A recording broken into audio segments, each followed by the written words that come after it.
Here we are.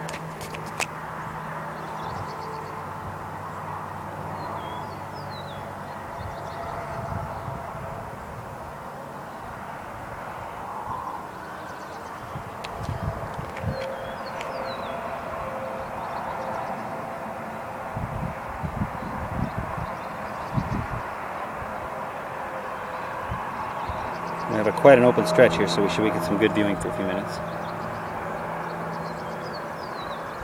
As you can see, it appears it's on the corner, but the sun's actually going to, with the movement and everything, it'll actually take a dip down to this side of the sun. You saw that do it on our program.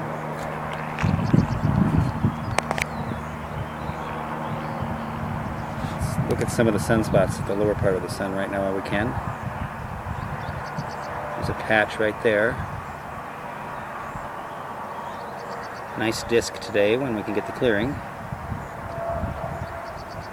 Let's see if we can get it to move into the path. There we are.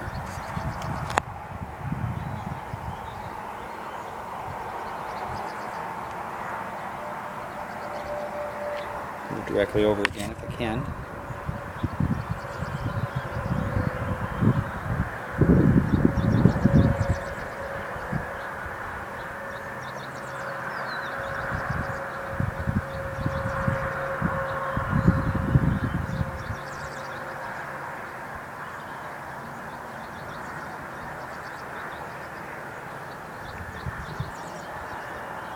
Those cooler spots, the sunspots, actually go quite deep. They're actually cool eruptions. And out of those are what we get solar flares from. And increased solar flare activity is related to increased sunspot activity. And remember, what we're actually seeing is looking back in time 8 minutes. It's taking 8 minutes for the sun's light to reach us because of the 90 million miles away it is.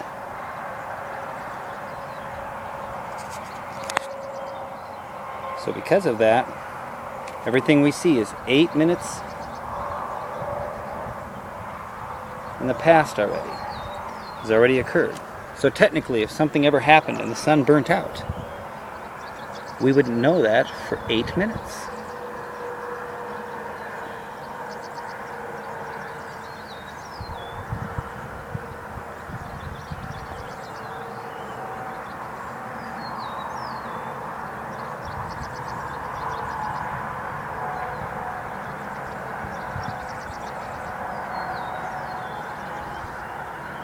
I'll try and get it sharper again.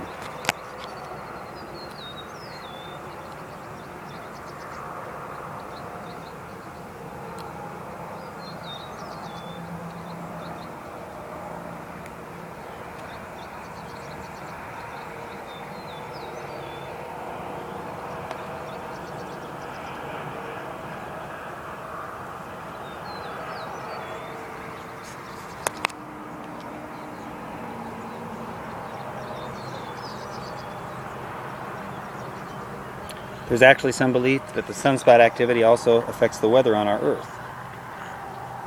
And there's studies going on to try to figure out if there is a relationship between the sunspot activity and many other things that happen on Earth. And remember, the sun is a star, and it's about in its middle of its age. I have a few billion years left to go.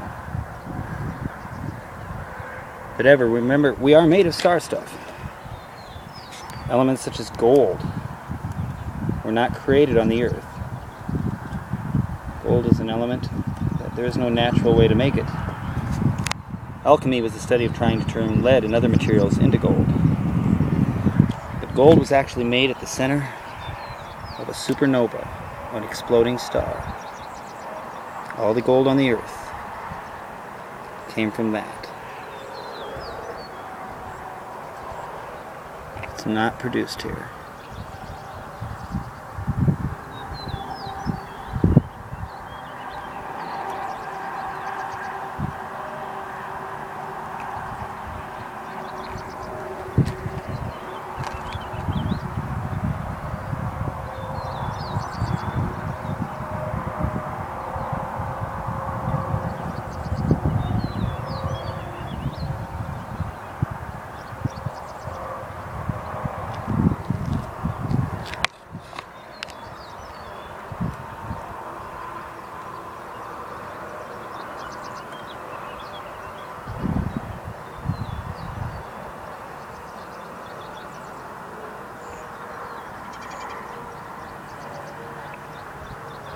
I apologize for the times where I've missed, and I move around a lot because I'm always having to adjust to keep it in the center of build.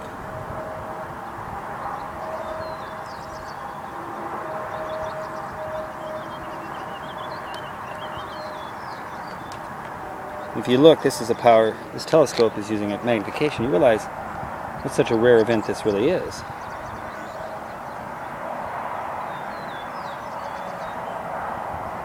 This little dot passing between us and the sun is a rarity.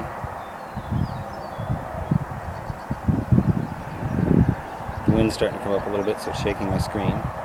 That's why you're seeing the flutter in the scope.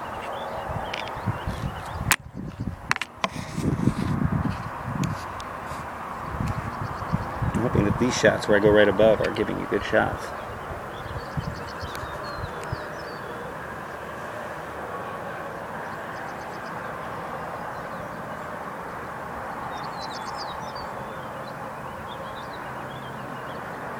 And by this viewing method, we're able to get the entire disc. And I could put on a different lens. Would even get it closer, but we're actually viewing the dark side of Venus right now. So we wouldn't be really able to get any close-up pictures on it, because the sun side is obviously facing the sun. So this is the dark side. So even if I put a stronger lens on and brought Venus closer,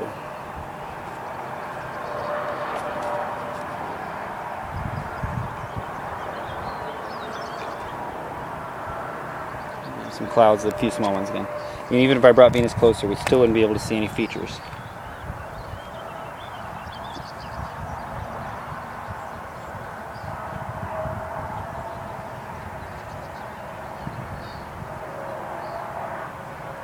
There's some light clouds going by, which is why we've lost some of the image right now.